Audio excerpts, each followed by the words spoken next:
رب العالمین په دنیا کې چې انسان پیدا کړی دی او بیا د دې انسان د هدایت لپاره الله پیغمبران او کتابونه نازل کړي دي. کم قوم چې په دنیا کې د پیغمبر تابعداري وکړه او پاغه کتاب چې د پیغمبر ورته وخو پاغه ایمان راوړو عمل یې په وکړو، دا قوم په دنیا کې هم کامیاب دی او آخرت هم د کامیابی دی. او الله که داسې قومونه تیر شوي دي نو هغه الله کامیاب کړیم دي. کم قوم چې په پیغمبر ایمان نه دی راوړی، د هغه په کتاب ایمان نه دی راوړی او لویي او کبر یې کړی دی،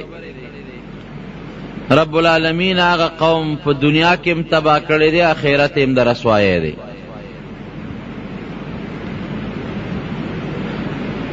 دا هود علیہ السلام د قوم د هلاکت نه پس هغې ته به عاد اولا وی. عاد ثانی یو دویم قوم په دې مخ د ځمکه اوسېده او هغوی به شرک کو، د بوتانو عبادت به کو. رب العالمین قرآن حکیم کی تقریباً په 16 سورتونو کې ذکر کئی. اوسیدل به د شام او د حجاز د مکې مکرمه او مدینه منوره په دې مینس کې لوړ دنګ دنګ غرونه دي او پاغه غرونو کې د دوی آبادی وي، هغې کې به اوسیدل. تاریخ لیکي ألم تر كيف فعل ربك بعاد إرم ذات العماد التي لم يخلق مثلها في البلاد وثمود الذين جابوا الصخر بالواد. دغه قوم ته سمودیان وي او غرونو کې ځان لا بلډینګونه جوړ کړي، آبادی جوړې کړې وي. او اوسم تاریخ لیکي موجوده یو مورخ مصری مورخ دغه لیکي چې په خپل تلیم د علاقه مې کتلې ده او په یو لوی عظیم الشان غر کې اوسم د بادشاه یو لوی محل موجود دی. نو چې غر اتراشي او په هغې کې د بادشاه محل جوړ شي، کمرې پکې جوړ شي، د بادشاه پای تخت پکې دی، حوض پکې د لمبلو د اوبو د لمبلو حوضونه پکې دي، د سارو د اسونو او د اوخانو د تړلو استبلې پکې دي، د غردن نتراشلې دی او د هر څه په هغې کې جوړ کړی دي. اوس خلک دی وخت کې وایي ساینس ترقي کړې ده، بالکل ټیک ده، خو مونږ وایو چې داسې مخکې م یو ساینس تیر شوی دی. خو چې څنګه الله زمانه باندې د تبع نښې راوستی او هغه قومونه رب العالمین هلاک کړل، هغه ساینس یې مو سره تباه شو. نو د شام او د حجاز په دې مینس کې د دې غټې غټې آبادۍ وې، په غرونو کې محلات جوړ کړي او لوی لوی باغونه او سرسبز و شاداب، خوږې اوبه، مزیدارې چینې او د زندګۍ د هغې زمانې چې څه د زیب و زینت او د آرایش او د خوبصورتۍ کم اسباب و هغه ټول هغې سره و. خو بدبخت او د بوتانو عبادت به کو، هر چا ځان له په کور کې یو بت ساتلی و، هغې بت ته به سجدې کولې، عبادت به ورته کو، رام رام به ورته کول. او داسې بعضې پکې غټ غټ بوتانو، هغې په غټو غټو چوکونو باندې او په لویو لویو لارو کې ښخ کړي وو چې په لاره به تلل او په هغه چوکونو به راتلل، د هغې غټو غټو بوتانو عبادت به کو. زمارونو یو قوم هم الله د هدایت نه بغیر نه پرېږدي، هر قوم ته الله د هدایت یو لاره ښیي خامخا، چې څوک دو نه وایي چې ما جاءنا من رسول. د قیامت پر ورځ به بعضې خلک وایي الله مونږ له خو تاسو پیغمبر او استازی نه دی رالیږلی، د دروغو نه به وایي. یو قوم هم الله بغیر د پیغمبر نه نه دی پرېښي، خامخا یو پیغمبر یا د پیغمبر خلیفه جانشین نائب، دا هر یو قوم ته الله را لېږلی دی لئلا یکون للناس حجة بعد الرسل، چې څوک د چا دلیل پاتې نشي چې الله پیغمبر ما ته نه دی راغلی، قانون او کتاب مال نه دی راغلی، چې دا بانه د خلکو ختم شي. پروردگار وته هم د دوی د قوم نه یو سړی راولېږه، حضرت صالح علیه السلام. د دې د قوم نه او د قوم او د کلي سړی د کلي په ماحول ډېر ښه پوهېږي. که د یو وطن سړی چاته نصیحت کوي نو هغه ته د خلکو مزاج معلومي، د خلکو طبیعت ورته معلومي، خلک پوهیولی شي. او چې د بار نه سړی راغی نو خلک هغه ته سپک ګوري، مړه دا د کوم ځای نه راغی، د خپل قوم ته دلته نصیحت کوه، اوس مونږ له څه لږ غوږونه خورئ. نو حضرت صالح علیه السلام ورته رب العالمین د دوی د قوم او د خاندان نه یو پیغمبر راولېږه. هغه ورته د الله د دین نصیحتونه شروع کړل. ای زما قومه، د یو الله عبادت وکړئ او د الله سره شریکان مه جوړوئ. الله په شرک ډېر زیات خفه کېږي. ټول قرآن حکیم اول نه آخره پورې وګوره، څومره غصه چې رب العالمین له په شرک ورځي چې تا الله له شریک پیدا کړې. دا ارس الله پیدا کړی دی، دا نظام الله چلی، دا مونږ پیدا کړی. الله یو مال، دولت، بچی، عزت، ارس مونږ له رب العالمین را کړی. او چې ته په هغې کې بیا هم بل څوک سره شریکې. لکه زه به یو مثال درکم، د کور یو مشر نو که په دې مشرۍ کې ورسره خپل رور شریکېږي یا زوی ورسره شریکېږي نو دا مشر پلار دا برداشت کولی شي؟ نشي برداشت کولی. د کلي یو مشر دی، که ده سره په دې مشرۍ کې بل څوک شریکېږي یا نشي برداشت کولی. د وطن به یو بادشاهي، که بل بادشاه ورسره لږ غوندې سر اوچتی، بس تم زما سره همسر جوړېږي، فوراً یې ذلیل کوي، غورځوي. نو رب العالمین په خپله بادشاهۍ کې په خپل طاقت کې ځان سره هېڅوک شریک نه غواړي او نه پرېږدي او نه وله شریک شته. نو صالح علیه السلام ورته نصیحت شروع کړه چې د الله خاطر وکړئ، الله له شرک مه کوئ. ستاسو خالق، ستاسو رازق، ستاسو مالک هغه رب العالمین دی او په دې طاقت کې د الله سره هېڅوک شریک نشته. قوم ورته څه وایي؟ وایي ته څوک یې؟ وایي زه د الله استازی پیغمبر، ستاسو د هدایت دپاره رالیږلی. وی خواه مونگ او تا که سا پرق ده چه تا دا اللہ استازی و مونگ نیو. پا مال رانا زیاده، پا بچو رانا زیاده، تو پا سچیز دا مونگ نوچته چه توی چه دا پیغمبر مو دا پیغمبر دعوه ده اکلا. مال مونگ سر ده، غٹ غٹ بنگلی و بلڈنگون زمونگ دی، دنیا زمونگ دا آخرت بم زمونگ دی. او احادیثو کرا دی چی دی با یو بل بانده فخر کاؤ چې چا به ځان له یو اعلی مزیدار کور جوړ که، بل به د هغې نه خشته جوړو،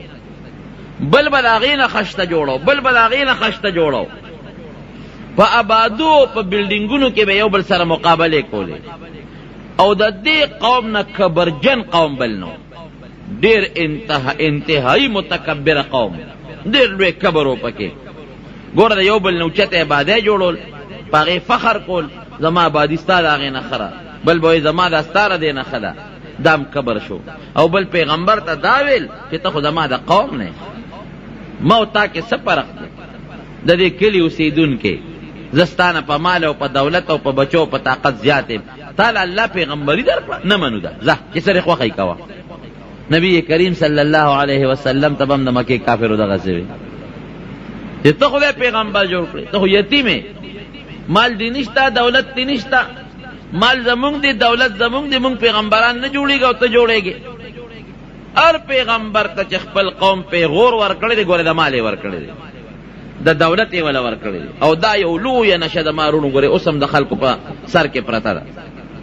چې کم سړی لږ مالداري، د پیسو خاوند، د دولت خاوند دی او هغه مشرۍ ته ورسېږي، د چا په بغمم دړنی. خو چې کم لږ غریبي او کمزوري وي او هغه لا یو منصب ملو شي، د هر چا ورته په بغمه دړ دی چې دا ولې. دا د پښتانه یو رواج را روان دی. پیغمبري خو د الله را طرف نه یو نعمت او قسم دی، ګورې که دا هم برداشت کولی شوه. خو زما وروڼو عزت په مال او په دولت او په بادشاهۍ کې نه دی. فقیر د زمانې به شلېدلې څپلۍ به بې کس او بې سوکه به. الله چې هغه له کوم مقام ورکوي دا د ډېرو نوابانو خانانو نه. نبی کریم صلی الله علیه وسلم فرمایي رب اشعث اغبره لو اقسم اعلی الله لابره. ډېر کرت یو سړی وي سر به ببري، دوړې به پیلوتي، دوړې خیرن خچن بی اس سوک بے پسکے نشماری خو کدی پا اللہ قسم اخری چی زما دے پر رب العالمین قسمی چی اس بباران کیگی حالانکہ شین اسمانی دوریا زڑو پتہ نہ لگی نواری خط تیز او دے قسم اخری زما دے قسم پالی چی اس بباران کیگی نو دے با اللہ پاگا قسم کے دروغ جن نکی حانس پہ نکی او پاگا ساتھ با اللہ ورید را ولیو باران بو دل با اللہ دم عزت ورکر یو فقیر سڑیو ملنگ پلار تیرے در سپلے اشلے دلی دی یا نشتا جامع اشلے دلی دی سادر عرص اشلے دلی دی یو خار تورا نو پخوا برا دے خار دروازے وے خدا فقیر ملنگ نیک سڑے دے دا زمونگ دا فقیرانو بلنگانو پشانتے نا چی دا کچکولے پغاڑے کیو بیزو اترخ کیو بیاو دا کے سیبا شپیلے اگا خلقو تاوی و خلقو نسوالو نا کئی حلکہ بیزو رتا گڑو مو دار ادرجی بابا ملنگ دیو دار پلانکی بابا ملنگ دی دا گن کپان دو کبا سوالگری حرام خوارا نگوری دا سوال چکئی دا حرام خوری سوال حرام دی دا گناہ دا او سوک کرویو سو کوئی دا بابا من روڑا سو کوئی دا پلانکی من روڑا دا گناہ دا حرام دا اگر نیک سڑے ہو اللہ تا نزدے انسانو یو خار تورا گا چی اس سگوری دا خار ٹولی دروازے بندی دی لین لگے دلی دی لین دل تر ٹانگو لین لگے دل تر سونو لگے دلی دل تر پیاداو دی دلی پی خور خارم پخوادا مشرانوی غٹ غٹ دروازے وی اور دی سپنگیرو مشرانو نموری دلی دی چی ما خام باغا دروازے بندے دے سوکیدار با پی ولاڑو سار با کلاوی دی خار نگیر چا پیروی یو لوی دیوال تاو چی سوک ڈاکاو نکی نو دروازے بندی رہی نو دچانا تا پوچھو کچھ ہے لکرہ دروازے ولی بندی ویدار دی بادشاہ نا باس تختے دلے نو بادشاہ اعلان کرے چی دروازے بندے کے اسے دا باس چتا بارو نزی نو دروازے بندی رہے بار خلق پا قطار والار دی چی ترسو دا بادشاہ باز نینی ولی شوے اگی پوری دروازے نکلاوی چی باز پیداشی دروازہ با کلاوی دی فقیر سڑی او سوڑا سویلیو کا او دا خار ندا سے بار ہوتا وی یا اللہ عجیبہ نظام دے دا سے سڑے دے بادشاہ کڑے دے چی دا پندو پورے بے وقف دے قمق الخر دا بادشاہ دے باس تا دروازہ بندی اس باس خوچی تختی نا خوصا گڑا چیلے دے چی پا دروازہ منڈے کی نس پیرے اغل اخو اللہ وزر ورکڑی دے دا سے وزر دون اچت مزل کئی چی دا باز نا اچت پرواز یاو مارغم نشی کو بدے باس کے بیا خپل قسموں ندی در دمر مضبوط طاقت پدے وزرو کے اللہ خود دے او پدے خپو کے پنجو پدے مخوکو کے کہ دے دمر اچت پرواز کی چی دمر اچت یو مرغم نشی کو نو باز پا دروازہ خو نبندی کی چی بے وقوف ورد دروازے بندی کری دی باز خو چی تختی خو چی یو وزرو اسمان تبا رسید لی نیمی تبا رسید لی تختی دلی بندی وی اللہ دا سے بے وقوف بادشاہ کدہ کے طاقتی او باز بندی نو پدے خار دے جال واچے کیوں نہ تختی دمرا جال خود سرشتانے چی پدے خار دا پاسے واچے نو بے وقوف دروازے مندی کری دی یا اللہ عجیبہ نظام و خدای دے دا یہ رواقعی دا اللہ دے خدایت او دا رب العالمین دے نظام تا باز وقت دے انسان عقل نہ رسی کار نہ کری خدا با منگ دا عقل نقصانی گورے دا اللہ خدایت کی فرق نشتا منگ نہ پوئی گو وی پروردگار عجیبہ نظام دے دے اگر بے وقوف خر چی اگر باستا دروازے بندی اغل دے اللہ بادشاہی ورکڑے دا سوک ورطا سلوٹ کئی سوک ورطا پلاس پتندیلا سنیک دی جی جناب ورطا کئی ٹول خلق تابع دے او پروردگار چی ز ستا نزدے بندیم دا غن خوراکی اقل زیاد دے نظامہ سپلیم نشتا جامم نشتا دا کور زیبم نشتا اللہ دا ناشتے و دا ولال دا سر سورم نشتا او دا بے وقوف دے جاہل دے بیلماز دے نہ روجیشتا و نہ منشتا او دا جہان قمقل غلد سور کری دے او زخستانیز دے بندیم اللہ دا مال دے سرا کری دے ناشنا خدای دے نا ماتم یو دل یو سری خبر کول یو خان یادو وی گورا وی دا قدوم موٹری دے او بلا جیدادونه دی او بنگلی دی او ټکی مونږ نه کوي او موږ ټول ورځ خدای پاک ته لګیا یو مونږونه کوو زموږ د پیسې درک نه لګي بعضې سړی وایي داسې نو دم دا وایي چې پروردګاره مونږ خو دا کونډې او دا تندي ته په دا سجده کې وسولوله او نم کور شته او نه جامه شته او ته هغه نظام ته وګوره نو دی په هغه بیابان کې وده شو رب العالمین یې په خوب کې ولید الله سړي ته هدایت کوي بنده ولې په سوچ او په پریشانۍ کې وی الله په دې پریشانۍ کې مجھے زموږ د علاقې د بادشاه ډېر سخت مقل چې باست هم دروازې بندوي خدای هغه له غټه بادشاهي ورکړې ده مونځ نه کوي روژه نه نیسي او ډېر بدعمله دی او بې وقوف دی او خدای مونږ خو تا ته په سجدو د تندي وسولو زمونږ د سپلو درک نه لګي نه جامه شته نه پیدا رسم نشته عجیب ناشنا خدای دی ده رب العالمین ورته وایي چې بنده ده خو اسانه خبره نه زما خو یو خبره چې دی کن هغسې شي زه به اوس د هغه نه د هر سوالم تاله به درکړم او تا نه به د هر سوالم هغه لبه دا خو د سکندونو خبرې دي ته به اوس د هغه په ځای بادشاه شي او خلک به درته سلوټونه کوي او صاحب د دنیا غلامان او مریان او بنگلې به دي وي پوره به د ښار بادشاه شي او داسې الله کولی شي که نه شي کولی جواب راکړي نواز شریف بادشاه نو او دا چې موجوده کم صدر ده به ورته سلوټ نه کو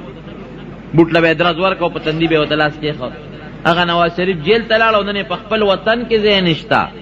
په خپل ملک کې ځای نشته او هغه سلوټ والا راغی او د هغه په کرسی کېناست تؤتی الملک من تشاء وتنزع الملک ممن تشاء قرآن حکیم کې الله فرمایي چې چا نه وغواړم بادشاهي ته والم او چې چا له وغواړم هغه لی ورکړم وتعز من تشاء وتذل من تشاء الله چې تو غواړي چا له عزت ورکړي او چې تو غواړي چا له ذلت ورکړي نو بادشاهي عزت ذلت بادشاهي اخیستل دا د رب العالمین په اختیار کې دي دا د چا په اختیار کې نه دي اوس په سکندونو کې د هغه نه ارسالم او تاله یې درکړو او چې ستا دا کوم نعمت دی دا به هغه له ورکړم الله زما څه نعمت دی دا شلېدلې جامې او شلېدلې سپلې نه نه نه داسې نه ده ستا پړه کې چې کوم ایمان پروت دی دا به هغه له ورکړم ستا دا جامه به مغه له ورکړم ستا دا شلېدلې پیزار به مغه له ورکړم ستا پړه کې چې ما سره کومه مینه دا به مغه له ورکړم ته چې کوم عبادت کې او کوم منځ کې او ما سره د کوم محبت دی دا ستا دا ټول ایمان او دا عمل او دا غریبی او فقیری ټول به هغه له ورکړم د هغه بادشاهي او هغه بېوقوفتوب او د هغه نه عبادت ټول خو د هغه چې سړي تاله او ستا هغه له څنګه دی خوښه ده وایو د سکندونو فیصلې دي وی نه رب العالمین زما پړه کې چې کوم ایمان پروت دی او زما پړه کې کومه تا سره مینه او محبت پروت دی دا خو لا یو بادشاهي ده چې د ټولې دنیا په بادشاهي هم نه ورکوم دا حقیقت تیرونو که نه که زمونږ د امریکې بادشاهي ویسې خپلو کې سوچ کوو د امریکې او د بش غوندې ایمان زمونږ وی د بش چې هغه کې مسلمانی نشته ایمان پکې نشته نو دا به مو خوښه وه چرم نه که د روس بادشاه وی او خدای دې نه منه د چین بادشاه وی او الله دې نه منه هغه ښه وه او که دا د جوار او د غنمو ډوډۍ چې د الله ایمان پکې دی دا خوند کوي دا خو د دنیا نظام دی یو 2 میاشتې به یو 3 میاشتې یو کال به یو 10 کاله به یو 15 کاله عمر یې که 100 کاله عمر یې که ختم د هغې خلکو خو آخرت تباه دی الحمدلله زمونږ خو آخرت شته که نه د هغې خلکو په الله ایمان نشته زمونږ په الله ایمان دی د هغې خلکو په پیغمبر علیه السلام ایمان نشته زمونږ په ایمان دی د بش ایمان نشته د هغه څه ایمان دی د هغه دغه ایمان دی چې عیسی علیه السلام د خدای زوی دی مریم بیبي د خدای ښځه ده عیاذا بالله زمون خو دغه ایمان نشته مون خو وایو دا ټول د الله مخلوق دی د الله بندگان دي نه الله له زوی شته او نه وله ښځه شته وی نه الله دا مې نه دي پکار نو جناب دا پیغور اوس هم بعضې خلک د فلانکي مال دی د فلانکي دولت دی فلانکي سره دا شی دی خیر مړه دنیا هم ښه ده آخرت به هم ښي زمونږ دنیا هم خرابه دا دنیا خرابوالی مونږ دې ته وایو چې پیسه ورسره نه شکر دی زمونږ دنیا ښه ده مونږ مسلمانان یو شکر دی دنیا هم ښه ده زمونږ په پیغمبر ایمان دی شکر دی دنیا هم ښه ده رب العالمین ته سجده لګو شکر دی دنیا هم ښه ده د الله زمونږ خوښ دی په دې اړه کې مو سره ښه مینه ده او چې الله سره مینه ده انشاءالله د رب العالمین مونږ سره مینه شته نو صالح علیه السلام ته دې قوم دا پیغور ورکړو چې که ته پیغمبر وې مال به دې ډېر دولت به دې او بنګلې به دې مال او دولت او بنګلې زمونږ دی د پیغمبرۍ دعوت کې تعالی خدای پیغمبري درکړې زمونږ دنیا ښه د آخرت بم ښه. خیر ده ورته نصیحت به کو، هغې به نصیحت نه منه. څه لږ کسان د صالح علیه السلام په خولې باندې د 50-60 کسان یا بعض روایتو کې څه 1.5 سل راځي، دا الله پاک مسلمانان کړي او باقي ټول کافران. عموما چې کله به د دوی د اختر میله و قوم به راجمع شو، صالح علیه السلام به راغی قوم ته به ودرېده، ای زما قوم د الله د قهر او د غضب نه م یروم، زما در باندې څه خو ګوره یو الله ومنې او د بوتانو د عبادت پرېږدې. هغې به ورته بیا فأتنا بما تعدنا، زه مړه خو چې پسم عذاب هم یری راوله، چې کوم عذاب دې خوښي را باندې راوله نه دې مني. یو ځل ټول سرداران را جمع کړل د خپل قوم یو میدان کې، تاسو کینې خبره وی ګوره داسې کار دی چې زه ستاسو خیر خوایم او د الله د قهر او د غضب نه م یروم، مهرباني وکړئ د بوتانو عبادت پرېږدئ او په مې ایمان راوړئ. د قوم هغه سرداران ورته وایي ښه ایمان در باندې راوړو، خو په یو شرط، یو کار که کین ټول مسلمانېږو، او هغه دا دی چې یو نښه یو معجزه راته ښکاره کړي، خو داسې معجزه چې زمونږ درته ووایو هغسې، که دغه معجزه دې راته ښکاره کړه نو موږ ټول ایمان راوړو، او که دا معجزه یې ښکاره نه کړه نه راځو. غټ سرداران ناست وي څه معجزه غواړي؟ وایي موږ دا غواړو چې دا مخامخ غر وشلېږي او د هغې نه یو اوښه راوځي او بلار به اوښی او هغه زمونږ په سترګو په مخ کې لنګه شي او دومره پی وي په هغې کې چې زمونږ د ټول قوم د اوبو او د خوراک ګزاره پې کېږي. ظالم بچو سم سوچ کړی، اوښه خو د اوښې نه پیدا کېږي، د غر نه کم ځای پیدا کېږي. دی نه وي چې دا اوښې او بچې غټ شي او پی پکې پیدا شي، نه دی چې د دې غر نه دا غر اوښلېږي او د دې نه روځي او مونږ ورته ګورو روځي. صالح علیه السلام ورته وی ښه که دا کار وشو نو ایمان به راوړی بیا؟ وی او بلکل، دا هم در سره وعده ده چې مونږ ټول ایمان راوړو. وی ګوره یو خبره درته کوم، که الله دا معجزه ښکاره کړه او دا کار یې وکړ او بیا هم تاسو نقصان وکړه، ایمان هم راونړه یا د هغه معجزې بې عزتي مو کړه، دا واورئ ګوره ټول به تباه کېږي. سوچ پې وکړئ. وی نه بس دا زمونږ وعده ده چې څه قسمه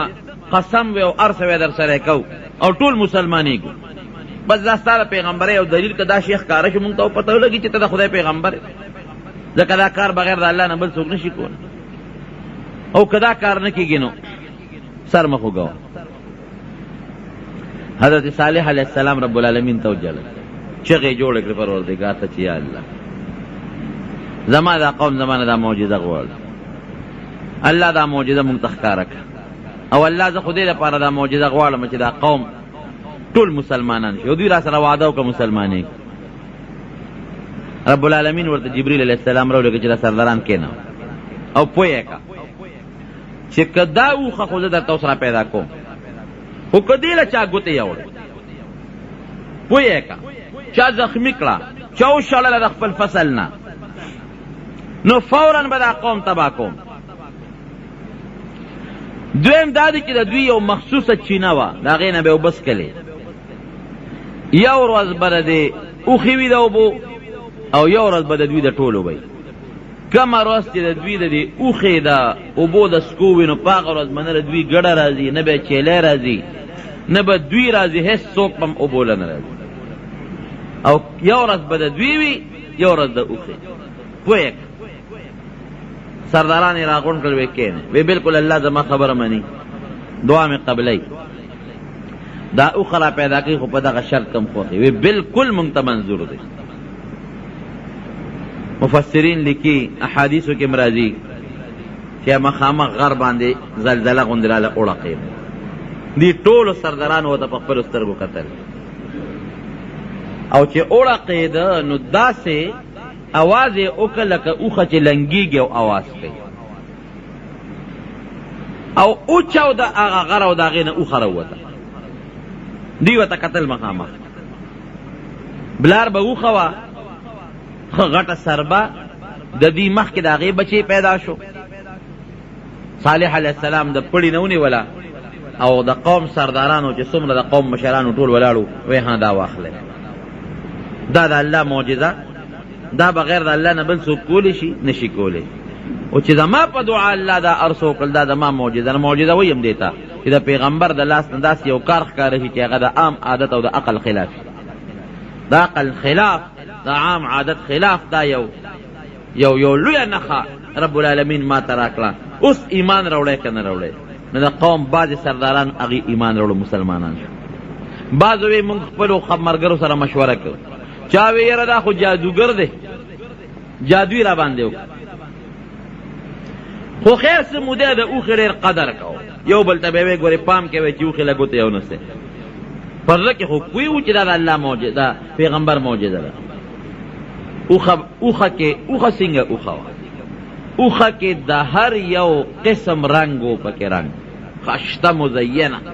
مزیدار تور سپین شین زیړ بعضې دغه یې که نه دغه ته تاسو وګورئ د طاووس ته چې هغه وزر اوچتې کې څومره خشته مزیدار ښکاري یا دا پړانګ تاسو لیدلې د هغه سرمن څومره مزیداره برګه بروګه خشته ښکلې ښکاري نو الله تعالی په دې اوښه کې مختلف قسمه رنګونه پیدا کړي دومره ډولې اوښه چې په مخ د ځمکه دومره ډولې څاروي چرته نو ځکه د الله په قدرت پیدا شوي یو ورځ به راتله په د چینې اوبه به هغې څښلې چې په چینه به یې خوله کېښوده غټه سر به اوښه وه ټولې اوبه به یې وڅښلې بچي به یې ټولې اوبه وڅښلې دوی ته به اوبه نه پاتې کېدې او بله ورځ به رب العالمین هغې له اوبه ورکولې داسې به نه وه چې د هغې اوبه به نه وې نه په بله ورځ به د هغوی باقاعده رالل منګي به یې ډک کړل لوښې به یې ډک کړل اوبه به کمېدې ورته نه د هغې انتظام هم پوره خو یو ورځ نمبر د اوښې یو ورځ نمبر د دوی بل دا اوښه به سرېده په دې ټول دشتو بیابان په غرونو ګیا به یې خوړه چا ګوتې نه شو وروړی خو دومره هوښیاره وه چې چا به باغ کرلی و یا چا به خپل فصل کرلی و هغې له به یې خوله هم نږدې نه وړه هغه ګیا به یې خوړه چې کوم به په دې غرونو کې کېده هغه بوټو نه به یې ګیا خوړه چې کوم به د غرونو بوټي به هغې کې به ګرځېده چا کې جرت نو چې چا منې کړې وې او یا چا ورته چوکه نیولې وې یا چا شړلې وې ټوله ورځ به وګرځېدله اوبه سرېدله ماښام به راله چې رابله د دنیا دا خلک به ورته پلین باندې ولاړو او چې تیله به یې وله ګوتې یوړې پی به ترې را روان شو دومره پی به یې کول چې د ټولو سمودیانو د نرو ښځو د بچو انتظام پکې و دومره پی چې دی بس کلو مو د ډوډۍ کار به یې مولی کوو ځکه د الله د معجزې اوښه وه او داسې هم نه وه چې په لش کې سخته وي بعضې څاروي وي چې هغه لشي د هغې نه پی په زور روزي انسان لاس ستړي کړي نه چې څنګ به یې تیله وله ګوتې یوړې لکه د بمبې غوندې به تې دا پی رابېدل او له دنیا خلکو سره به لوښي زنانه او ماشومانه به یې تې ډک کړل او کورونو ته به یې وړل څه موده خو خلک ډېر خوشحاله مفتو کې پی میلاویږي او د الله د قدرت او د پیغمبر د معجزې پی وي او فایده په پیو کې سوا یو یې د اوبو کار ورکو یو یې د ډوډۍ کار ورکو یو یې د دارو کار ورکو که د چا به تبه وه ورشئ هلې د اوښې پی راوړئ اب یې پې وڅکل تبه به یې جوړه شوه کله چا په سر درد و هله ورشئ د اوښې پی راوړئ زر به یې پی راوړل اب یې وڅکل سرخوږې به یې ښه شو چې چا ته به څه قسمه بیماري وه مشکلات به و غم به و تکلیف به و بس دا د یو بهتر پیو د پیغمبر د معجزې هغه به یې وڅکل هغه بیماری هغه تکلیف هغه غم هغه درد هغه خوږ اب ورته رب العالمین جوړو خو خوشحاله راتلل به صالح علیه السلام ته به نږدې کېدل هم خوشحاله خو چې ورځې څومره تېرېدلې نو شیطان پکې کار شروع کړ بعضې سردارانو خو ایمان راونه دا پراپېګنډه جوړه شوه دا خو جادوګر دی مړه زمونږ اوښې ته څه حاجت دی مونږ سره خپل څاروي لږ دي څه زمونږ څاروي شته که نه زمونږ ډوډۍ ته څه حاجت دی زمونږ لږې ځمکې دي زمونږ لږې میوې دي څه چا به ویې مونږ د پیو نه سیکن شو لکه څنګه بني اسرائیلو ته به هغه من او سلوا راتلل څه مودې وخوړل او بیا ویې یاره چې ته غنم او جوار او اوږه او مسور پکار دی او پیاز او دال پکار دی الله ورته وی ځای ورځی دغه ښار ته چې دال او مسور هم خوښ دي خدای هم بې خو باسه بني اسرائیلو ورځی پې همغه یې نصیب شو دغه رنګې بعضو به یاره بس مونږ په پیو څه کوو لږ پی خو نه دي چا به وي زمونږ د غرغه ګیاګانې او خوراکونه ټول خلاص کړل چا به وی یاره زمونږ نه یو ورځ وبس کی دا باندې جوړ شو پراپګاندا جوړ شو خو ګوتې چا نه شوی وروړی که چا به ویله که دا شرطي او نسې ګوره تباه بشي مختلف سکیمونه او حربې استعمالولې خو دا طاقت او جرأت په چا کې نو چې اوښې له څوک ګوتې یوسي شیطان ورته یو لاره وښوده یو دوه ډمې وې ډمې مشهور د زمانې په دې وطن کې د هغې یوې ډمې نه یو ظالم مطالبه د ګناه وکړله هغې ورته وی چې بلکل زه در سره واده کوم خو په دې شرط چې په دې اوښه به غذار کې په توره وجنې وي هغه بلې ډلې ډمې بل الګ ته و چې تاله لور په نکاح در کوم ډېره مالدار م او ډېره خوبصورت م خو په دې شرط چې په دې اوښه به د تورې غذار کې بس د نفساني خواهش د وجې نه هغه دوه کسان تیار شو دقه نور خلک هم ورسره تیار وي مونږ د سره شاته ولاړ یو غذار به تاسو کوئ اوښه په ځنګل کې سرېدله او دغه دواړه ظالمان ورغلل او په تورې پې غذار وکړو را ویې غورځول چې څنګه یې راوغورځوله بچي یې منډه کړې صالح علیه السلام له خلک رالل وایي چې هغه فلانکي او فلانکي خو هغه حمله کړه او په بعضې خلکو رپرپې راغی او بېهوشي او سکته راله چې خدای پاکه دا خو واقعي د الله هغه غضب او عذاب را نشته صالح علیه السلام ورته ورشه دا بچی یې راونیسې که بچی م ولا قابو کو خو د الله د قهر نه به بچ شي او که بچی م ولا قابو نه که نو عذاب د باندې راځي دی مخکې بچی ته مخکې ورپسې اقا غر ته هغه بچی ورورسېد او اقا غر ورته وشلېد او واپس پکې بچی ورننوت قادر نه شو چې هغه بچی رانیولی راله صالح علیه السلام ته بچی خو په غر ورننوت وی انا لله و انا الیه راجعون لا حول ولا قوة الا بالله بس مرګرو ته وی ځای چې د وطن نه سفر کوي چې کوم د صالح علیه السلام سره مسلمانان مرګري وو د وطن نه ووتل لاړل فلسطین ته دا اوس چې کوم فلسطین ښه دې ته راووتل او باقی کافر قوم پاتې شو او بیا د دې نه پس پراپګانډې جوړې کړې وی د خدای هغه اوښه هته به ناقة الله وې د خدای هغه اوښه هغه م وله مړه کړه راځي چې خدای دې مونږ ته څه ووایي که نه هغه پیغمبر هم وله وشړه هغه مسلمانان هغه هم د وطن نه وویستل هم شړل پراپګانډې لا جوړې صالح علیه السلام ته ووت سره د مسلمانانو سره د خپل خاندان نه فلسطین ته لاړل او په سبا له په دوی باندې داسې عذاب راغی چې دا مخونه یې تک زیړ شو یو ورځ یې مخونه زیړ و په دویمه ورځ پې داسې د خدای قهر راغی چې مخونه یې تک سره شو بلکل سره او په درېیمه ورځ پې داسې مرض راغی چې دا مخونه یې تک تور شو مفسرین لیکي چې په دې کې توبهګار نه شو یعنی که دغه وخت کې دوی د الله پاک دربار کې توبه ایستې وي چې الله معافي غواړو ممکن ده چې الله معاف کړی وي لکه د یونس علیه السلام قوم په داسې وخت کې توبه ویسته الله معاف کړل راغل عذاب ته خدای پورته کړ دوی هغه وخت کې خپل کبر وکړو خپله لویي وکړه مړه دا یې سم نشته مه یارېږې او په څلورمه ورځ باندې د شپې دوی ودو او زلزله پرې راغله او زلزلې سره د اسمان کې د برېښنا نه پړقا پړوقې او د غره دغسې ګلزار شو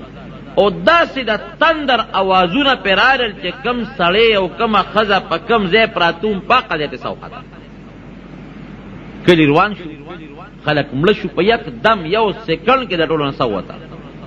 وجودونه یې پرې شو بلکل سار چې به کتل دا وجودونه یې بلکل په دامیان باندې سرمنې پرې شوې وې او د چا د وجود نه کلمې او زړونه او اینې او سږي بار راوتي او دومره د بجلۍ د تندر د الله هغه اواز و چې هغه غرونه او هغه آبادۍ او هغه بلډینګونه په دامیان باندې وشلېدل رب العالمین نیست و نابود کړو تباه کړو صالح علیه السلام د هغه قوم ته خدای خلاص کړو ان بطش ربک لشدید الله وی زما گرفت او زما طاقت ډېر سخت دی زما طاقت مقابله یې څوک نشي کولی دا حقیقت نبی کریم صلی الله علیه وسلم په یو جهاد کې روان مرګري وسره نو په دې علاقه تیریږي چې دا کوم د سمودیانو علاقه ده نو صحابه کرامو ته او فرمایل وی ګوره پام کوئ په دې علاقه تیریږي خو سرونه به ټیټ کې په سر به څادر واچوي او په منډه به په تیزۍ کې تیوځئ ګورې تماشې ته به نه ودرېږئ ولې وی په دې کلي او په دې خوره اوس هم د الله قهر او غضب ورېږي اوس هم پې غضب ورېږي په حالانکه دا کله تیر شوی دی، دا د ابراهیم علیه السلام نه مخکې او د نوح علیه السلام نه پس په دغه زمانه کې دا قوم تیر شوی دی.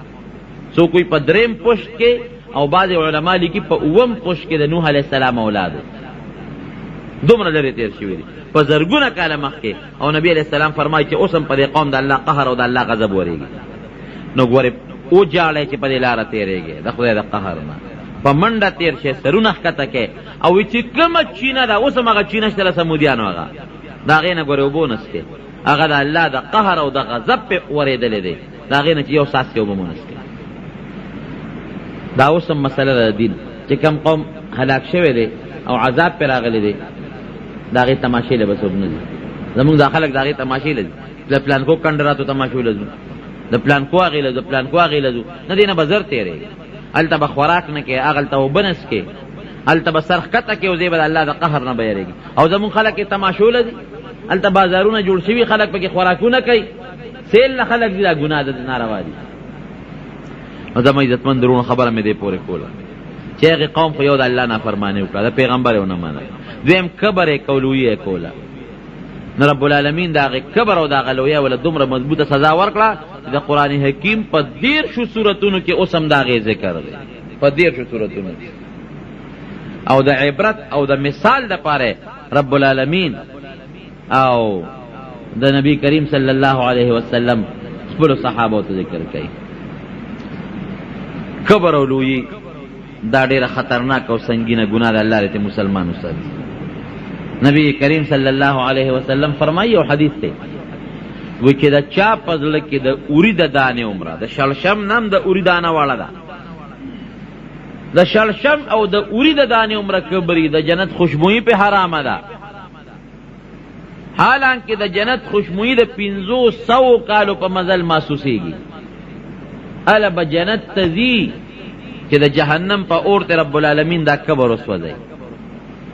او یو بل حدیث پاک کې راځي، نبی علیہ السلام فرمایي چې دا کم متکبرین دی په دنیا کې کبرجن خلق، دا به په آخرت کې د میګو عمره سي واړه واړه وي، ذلیل او رسوا به د میګو عمره د محشر په میدان او आवाज بکیږي دا کبرجن خلقو په دنیا کې چې لوی کولا او کبر یې کو. نو کوم قومونو چې کبر کړی دی، کوم قومونو چې لوی کړی دا، هغه رب العالمین په دنیا کې هم ذلیل کړی دی، هلاک کړی دی، او آخرت هم د ذلت. دویم د یو مسله یو خو هغه شرک چې دا کافر یې کوي او ښکاره غټ شرک د هغې نه خو به ځان ساتو، لکه بوتانو ته سجدې کول شو، الله له زوی ګڼل شو، الله له لور ګڼل شو، الله را دې هر څه عیبونو نه پاک دی. لیکن زمونږ په دې وطن کې بعضې خلک دا واړه واړه شرکونه کوي. واړه شرکونه څه شی دی؟ ریا ګوریم شرک دی، راکوټه شرک. نبی کریم صلی الله علیه وسلم فرمای ان اخوف ما اخاف على امتی الشرك الاصغر. ډیر د یاري سیز چې د خپل امت یریږم هغه راکوټه شرک دی. قالوا وما الشرك الاصغر یا رسول الله؟ دا الله رسول راکوټه شرک څه شی دی؟ قال الرياء والسمعه. یو کار دی لکه چې خلک یې وویني او د شهرت لپاره یو نیکی کوي، دې د شرک وایي. عبادت سړی الله لکه چې ته د عبادت دې لپاره کوي چې خلک وایي چې دا عبادت گزار دی، نو په هغه ښودنه کې د ځان سره الله سره بل شریک کړه، دا خو ته الله ته ښیې، د الله په ځای مخلوق ته مه ښو. د قیامت پر ورځ به یو سړی راولي، رب العالمین به ورته فرمایي تاسو عمل کړی؟ وی الله ما خو ډېره لویه صدقه کړې ده او ډېر مالونه مې ستا په لار کې خیرات کړي دي. الله به فرمایي او اتا کړي دي خو زما د رضا دپاره نه، هغه دې دپاره چې خلک وایي چې دا پلان کې سخي دي، دې له دې کړي. نو تا ته په دنیا کې هغه خپله میوه میلو شوې د خلکو ویلي دي چې پلان کې سخي دي، دلته آخرت کې هم نشته، ورغورځوی جهنم. بل سړی به راولي تاسو کړي دي؟ الله ما جهاد کړی دی، بلا جهادونو بلا کافر مې وجلی دي. رب العالمین به فرمایي او تا کافر هم وجلی دي، جهاد دې هم کړی دی، خو هغه تا دې لکړي چې خلک وایي چې دا فلان کې ډېر لوی بهادر دی، او هغه په دنیا کې خلکو ویلي دي درته، اخرت کې هم نشته، وروي غورځوی جهنم. بل سړی به راولي تاسو کړي دي؟ الله ما خو ډېر منځونه او ډېرې روجې او دسونه کړي دي. وی او تا کړي دي خود مال نه، چې زه رضا شم. تا دې لکړي چې خلک و چې فلان کې ډېر عبادت گزار دی او چې څه دپاره دې کړي دي په دنیا کې راته هغه میوه میلو شوې ده خلکو درته ویلي دي وروي وله جهنم ته. ما خو جي قرات او قرآن ویلې دی وی او اتا دې لویل چې خلک و چې فلان کې خشته قاری دي خپل आवाज دی ادر ته خلکو په دنیا کې ویلي دي هغه نتیجه میوه ته ګټلې ده وروي وله جهنم ته. نو در یاد کار نه بزان ساته نفلی عبادت کی ریا کیږي خو په فرضی کې نه. فرض منځ خو د خلکو مخ کې باقي کې ریا نه. فرض روزه خو د خلکو مخ کې فرض حج د خلکو مخ کې ای کې ریا نه. نفل کې ریا نفلی عبادت ته صدقه ده که نفل دی که پټه روزه نفلی نه سي که تهجد کې هغه د خلکو نه پټ کا چا تخکارا کا وما. دویم که زیارتونو لذي وختنه به زیارت ته نه کې وختنه به الله نه کې او کدا دی وی چې ای زیارت مال زوی برا کې پلان کې زیارت به می جوړی پلان کې بابا به می جوړی دام شرک ته ګور دا غټه ګناه ده په دې الله خپکیږي. زیارتونو لتل یو سړی د شریعت مطابق دی بالکل لتلی لاړ شي عبرت ته پاره لاړ شي الته دعا به وتاو کې د خدای نیک بنده دی چې دا هغه نیکی در مخ کې شي ممکن د تاکم خدای پاک د نیکی اثر پیدا کی. خدا بنوي چې زیارت ما به جوړه یا کان راواله جبه پټکه او یا درب ولا غټه ورکه چې یو غټه مې ورکه یو زوی به مې کېږي کو دوه مې ورکه دوه دامن به مې کېږي. دا قصې په دې ټوله غلطي دي. دې نه به تور چيري والی او پیر بابا له کاکا صاحب لذي دا مې د پیر بابا منه دا کاکا صاحب منافتی چې کوي یو د الله به کوي ګوره د بنده منافتی منه ده. منخت عبادت د الله پکار دی د بنده نه. ها د الله پنوم خیراتو کا ثواب کې پیر بابا تبخه کا کاکا صاحب تبخه او بخور که نورو مړو تبخه ثواب تبخه شي. منخت بد الله پنوم کې ذبح او ساروی بد الله پنوم الاله غختنه بد رب العالمین نه کې جوړون کې بچي ورکون کې او عزت ورکون کې مال ورکون کې دا یو الله دی په دې کې الله سره بل څوک شریک نشته. دا عامه قاعده چې یو دشمن کله په مسلمان باندې د ظلم اراده لري نو عمده هغه مسلمان نه یو سړی روچت کې وغله پیسې میسا او اختیارات ورکړي او پاغه یو وي. دشمن به ذات مسلمان نشي والی. دشمن که مسلمان وي دي مسلمانانو کې یو ولا پیدا کی او منافق را پیدا کی هغه منافق باندې مسلمان وي. دا عامه قاعده په خواله زمانه دا قصه روانه ده. نو فرعون بني اسرائیل باندې خو ظلمونه کول نو د بني اسرائیل نه د موسی علیه السلام د ترزوی قارون روچت کو به تب د قوم صلی او بس تلګي او سعودي بني اسرائیل کې کار کاوه. هغه د بني اسرائیل نگران مقرر کړو هغه په ډېر انتهایی ظلمونه کول. بادشاہ ته به لېګل ډلې مقرر کړو چې تاسو به د بادشاہ خدمتونه کوئ څوک به لختی صفا کوي څوک به له متیاز غورځوي څوک به له زمیندارۍ کوي څوک به له ګیډي راوړی خشاکونه به له راوړی څوک به لارې کوڅې ولا جوړوي ښځې به د هغوی د کورونو خدمتونه کوي. دې دا قارون په دې مقرر او مال او دولت دومره د سره و چې په حدیثو کې راځي بلکې قرآن حکیم کې الله فرمایي چې دومره دولت ورسره و چې د کنجانې د جرندو به یو لویه ډلې په چې چتبتنو کنجانې به په یو مضبوطې ډلې ځان سره په اوږو باندې او په سارو ګرځولې. دا کنجانې خو نه وي لکه زمونږ د اوسنۍ کنجانې چې کومې دي. دومره دولت ورسره لویه ډله هغه صرف په دې مقرر وه چې د قارون د خزانو کنجانې به ګرځوي هغې به چابیانې ګرځولې. نو چې کله خدای پاک فرعون غرق او بني اسرائیل ووتل دې مو سره لاړ. خدای خو منافق ومغه د زړه نه بغض د موسی علیه السلام سره پورې او په دې هم خپه و چې زه مالداره یم زما دولت هم شته زه مشر یم او ځکه موسی علیه السلام له خدای پاک پیغمبري ورکړه نو د موسی علیه السلام د ورور د هارون ولې پیغمبر دی. هارون علیه السلام په کار دا و چې د په ځای باندې زه پیغمبر شوی دیم یو بغض او حسد د موسی علیه السلام سره چې دا کشر راغی د پیغمبري ملو شو او بیا د خپل لور پیغمبر کو زیره تر زویم او مال ما سره دولت ما سره مال نبوت رانه کداواله الانکه دا نبوت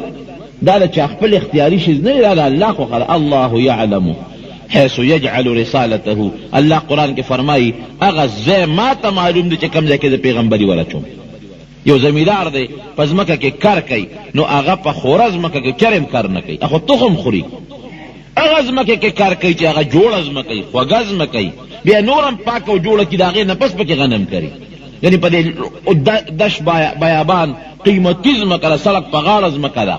او د مرلو ځمکه ده، خو یاره ډاګه میدان دی نو چا پکې غنم ونه کرل. دا څوک نه دی چې دا ځمکه قیمتي راځي دې کې غنم کوي. نه، هغه ځمکه کې قیمت ته څوک د ځمکې نه ګوري. راشه دا پېښور کې مې 10 مرلې یا 15 مرلې پلاټ واخېسته او دا خو ډېر قیمتي به 15-16 لکه شو، دې کې به غنم کرم. هغې کې څوک غنم نه کوي، قیمت زیات دی خو د غنمو قابله نه ده. دغه رنګ یو سړی مالدار دی، نو یو زمیندار سړی هغه ځای کې غنم کوي چې هغه ته پته ده چې دا غنم زرغونی. رب العالمین به پیغمبري غوندې لوی نعمت هغه چاله ورکوي چې هغه ته الله ته پته وي چې دا وجود د پیغمبرۍ قابل دی. سختم برداشت کولی شي، تکلیفونه هم د قوم برداشت کولی شي، او ما ته هر وخت جاړي بم او د قوم دپاره د هدایت یو ذریعه به مي. تاسو وګورئ د پیغمبرانو حالات. نو قیمت او مال ته خو ته نه ګوري چې مال قیمتي ځمکه کې کار کوي او کاش پکې کوي، هغه ځمکه کې کوي چې هغه تخم زرغونی. دغه رنګې الله مالدار ته نه ګوري. مال څه شی دی؟ خدای پاک چې غوښتل بعضې پیغمبران یې هغه هم پیدا کړي دي چې هغه د ټولې دنیا بادشاهانو، لکه سلیمان علیه السلام. خدای پاک چې غوښتل نو هغه پیغمبران هم خدای پیدا کړي دي چې هغې سره ډېر لوی دولت و، لکه اسکندر ذوالقرنین، حضرت داود علیه السلام، سلیمان علیه السلام. بادشاهان مو د ټولې دنیا بادشاهي ورسره وه، لیکن مال ته خدای نه ګوري. الله هغه د پیغمبر وجود ته ګوري چې دکې صلاحیت شته او که نشته. نو قارون په دې غصه و چې ما ته پیغمبري میلاو نه شوه، او موسی علیه السلام زمانه کشر دی، د هغه ورور هارون علیه السلام زمانه کشر دی، هغې ته میلاو شوه. لکه دا نفاق و، لیکن دا ورته پته ولګېده چې موسی علیه السلام خو د خدای برحق پیغمبر دی، خلاف خو یې کولی نه شم. نو چې کله موسی علیه السلام و بني اسرائیلو هجرت کو او اوتل وادي تیه ته فرعون د هغه قوم خدای غرق کړ، دا هارون مو سره لاړ. خو دې منافق دی چې لاړ ورسره هلته کې د یو سکیم او یو سازش جوړ کو چې دا موسی علیه السلام به په کومه طریقه زه بدنام کړم. او چې دې مې بدنام کړ، دا عامه قاعده ده، یو نیک سړی وي یو عالم وي، نو که ته هغه عالم بربادول غواړې نو ته بدنام کا، قوم ته بدنام کا، جامع گنده کا، پلیته کا. نو چې کم زرګونه یا لکونه یا سونه خلک د هغه تابعدار دي، بس هغه به په یو سات لر شي. لکه خلک خو یو نیک سړي پسې رواني، خو د هغه د نیکۍ د وجې نه رواني. او چې تا دې ته خبره جوړه کړه چې د هغه نیکي دې برباده کړله او خلکو ته ثابته کړه چې دا خو یو نیک سړی نه دی، دا خو یو ګنده سړی دی، نو مسلمانان خو نیک سړي پسې د نیکۍ د وجې نه دي، بیا د چا کار سره چې دغه نیک سړي پسې ځي. نو قارون په دې سوچ کې لګېدلو چې دا موسی علیه السلام به زه کله دا قوم به تې واړوم او دا خلک به تې واړوم، او په کومه طریقه به زه دا موسی علیه السلام بدنام کړم. پیسه خو ورسره